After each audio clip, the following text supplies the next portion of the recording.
गेले 5 दिवस सर्वदूर उत्तम पाऊस आहे, त्यामुळे बळीराजाची पेरणीच्या कामांची लगबग सगळ्या मराठवाड्यात दिसते।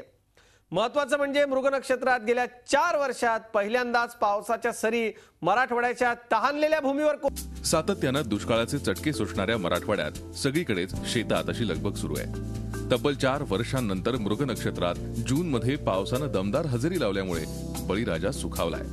शेतात पेरणीची मशागतीची कामं जोमानं सुरू झाली आहेत।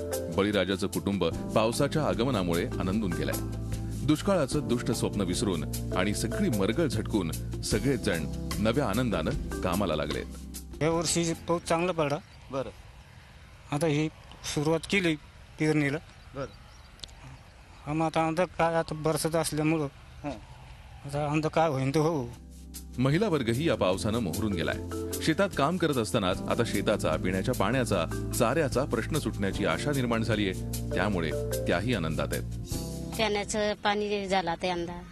बरं, दरवर्षी उशिरा पडत असते, यंदा लवकर पडला। लवकर पडला, हा, त्यामुळे यावर्षी चांगलं येईल का सगळं? या वर्षी चांगलं पीक येईन। आता चांगली राहणार या वर्षी, पाऊस चांगला आहे। शेतामध्ये आता कोणती कोणती पिकं घेणं चालू, मशागत कशा प्रकारे चालू आहे? या वर्षी सरकी चालू आहे, सोयाबीन चालू आहे। आभाळातले काळे ढग आणि पडणारा पावसाचा प्रत्येक थेंब बळीराजासाठी कोट्यवधींच्या आनंदापेक्षा कमी नाही। त्यामुळे पावसाची कृपा अशीच राहावी आणि दुष्काळाच्या दुष्टचक्रातून मराठवाड्याची सुटका व्हावी, अशीच आर्तसाद बळीराजा घालतोय। गेली 4 वर्ष दुष्काळात होरपळणाऱ्या या मराठवाड्यात पहिल्यांदाच मृग नक्षत्रात पाऊस आलाय, त्यामुळे बळीराजाच्या आशा पुन्हा एकदा पल्लवित झाल्या। इडापिडा टळू दे आणि पुन्हा बळीराजाचं राज्य येऊ दे, अनोशी आर्त हाकच हा बळीराजा आता निसर्गाला देतोय। व्हिडिओ जर्नलिस्ट मोहम्मद तौकीफसह मी विशाल करोळे, झी मीडिया, औरंगाबाद।